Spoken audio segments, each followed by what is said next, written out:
आज आम बनैबा रोही माछर तरकारी। माछ तरकारी गरम भात सहित खाइबा को बहुत भल लगी थाए। तो आपण माने कि तो बहुत प्रकार माछ तरकारी बनै की खाई थिबे। आज मो स्टाइल रे माछ तरकारी बनै की खांतु आउ देखंतु केते टेस्टी लागुची। तो वीडियो को फुल वाच करंतु। वीडियो भल लगी थिले लाइक शेयर करबा को जमार भी भूलिबेनी और चैनल रे जदी नुआ थिबे तो प्लीज चैनल को सब्सक्राइब कर देबे। तो चलंतु देरी न करी स्टार्ट करबा आज रे रेसिपी को। तो सांग मैंने एठी देखंतु मु पाखापाखी 1 केजी रो माछ नेइची। याकू मु भल भाबरे क्लीन करके रखीची। एबे एथिरे आमे स्वाद अनुसार लूण आउ हळदी दे देबा। एठी मु हळदी 2 चम्मच दे दोची। ता सहित लंका गुंड 1 चम्मच दे देबी। आउ स्वाद अनुसार लूण को देकी याकू भल भाबरे आमे गोळेई नबा, जहा द्वारा कि लूण हळदी आउ लंका गुंड भल से सेट हे जिवो माछ सहित। एथिरे मु फाळे लेंबू को चिपुड़ी दउची। लेंबू चिपुड़ीबा द्वारा कोन होबो ना माछ हमर पूरा फ्रेश रहबो आ भाजिला बेलू को पूरा गोटा हेकी भाजी हेकी रहबो, जम्मा भी खंड विखंडित हबनी। तो भल भाबरे आमे माछ को गोळेई नबा। एबे माछ को भल भाबरे मु गोळेई की रखि नेची। एबे माछ गुडी को आमे फ्राई करबा।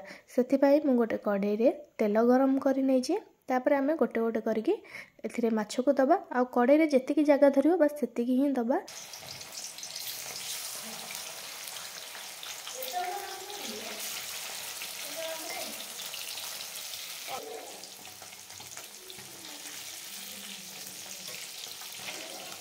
माछ एठी हमर गोटे साइड भाजी हे गलानी, ताकू आर पट को लेउटै दबा। दी पट को भल्ल से गोल्डन ब्राउन होबा जे भाजीबा। तो एठी देखंतु मु माछ को सब भाजी की रखि नेची। एबे हमें माछ पाई मसला प्रिपेयर करबा। तो गोटे ब्लेंडिंग जार नेची, सेथिरे मु 3 बड़ चम्मच दे देबी सोरिष। आपण माछर क्वांटिटी देखि कि सोरिष को देबे। तो तापर एथिरे गोटे चम्मच दे देबी जीरा। ता सहित गोटे मीडियम साइज रो प्याज को काटी के एथिरे दे देबी। 7 रु 8 कोला रसुण आउ एथिरे पानी देकी यार गोटे फाइन पेस्ट बनै नेबी। एबे कढ़ई को मु गैस ऊपर गरम कर नेची। सेथिरे मु तेल दे देबी 4 बड़ चम्मच। तेल टिके गरम होबा परे एथिरे गोटे चम्मच चीनी दे देबी। चीनी दबा द्वारा हमर तरकारी रो कलर बहुत बढ़िया आसी थाए। चीनी कलर हे आसला बेलको सेथिरे गोटे चम्मच जीरा दे देबी। आउ गोटे चम्मच दे देबी सोरिष।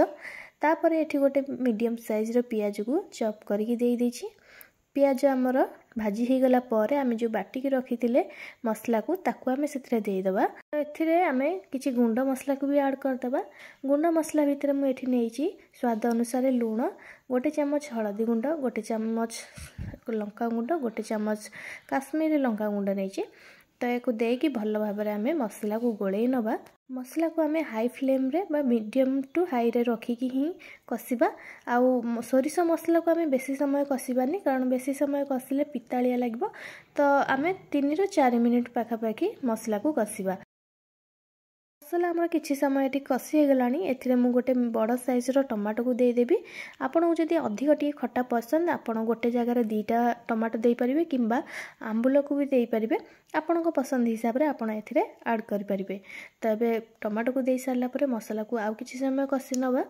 तो मसला एठी टिके सुखी आसिलानी। सेथिरे मु कोन करबी ना जो मसला बाटी के रखितली तार टिके पानी एथिरे देई देकी आकू आउ 2 मिनिट पर्यंत भल भाबरे कसी नेबी। एठी आपण माने देखि परथे मसलार साइड रु तेल छाड़िबा स्टार्ट करलानी। तो एबे एथिरे आमे आलू को ऐड करबा। तो एठी देखंतु आलू को पूरा लंबा साइज रो करके स्लाइस करके काटी के देइची। माछ तरकारी रे एम्ति आलू रो शेप पकेले भल लागे खाइबा पई। तो एबे आलू को देकी आउ किछि समय पई आमे मसला को कसी नबा।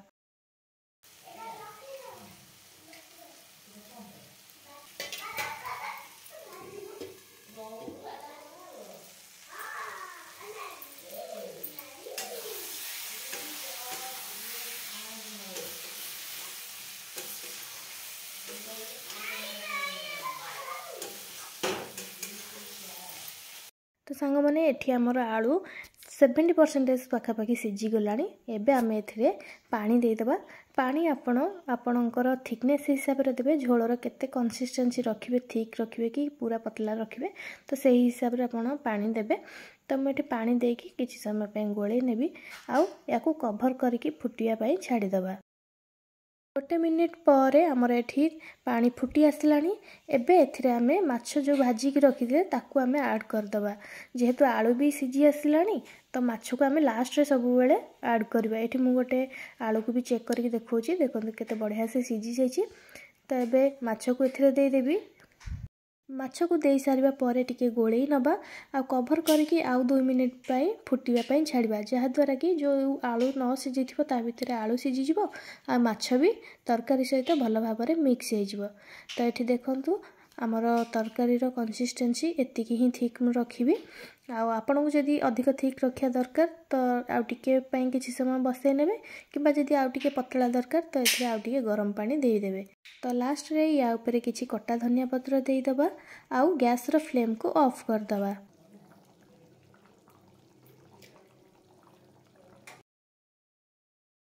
एठी आमर माछ तरकारी बा माछ बेसर पूरा रेडी हो गला। एबे ताको गोटे प्लेट को सर्व करी। आउ माछ तरकारी गरम गरम पूरा भात सहित खाइबा को बहुत बढ़िया लगी थाए, खास करके गरम भात सहित। तो आपण माने भी यही रेसिपी को घरे निहाती ट्राई करंतु। यही रेसिपी को बनै की खाई सारिया परे रेसिपी रो टेस्ट केमिति आसला मो सहित कमेंट माध्यम निश्चय जणांतु। आउ वीडियो भल लागिथिले लाइक शेयर करिया को जमार भी भूलियोनी। पुणी देखावा आउ गोटे नुआ वीडियो रे, से पर्यंत रहिली नमस्कार।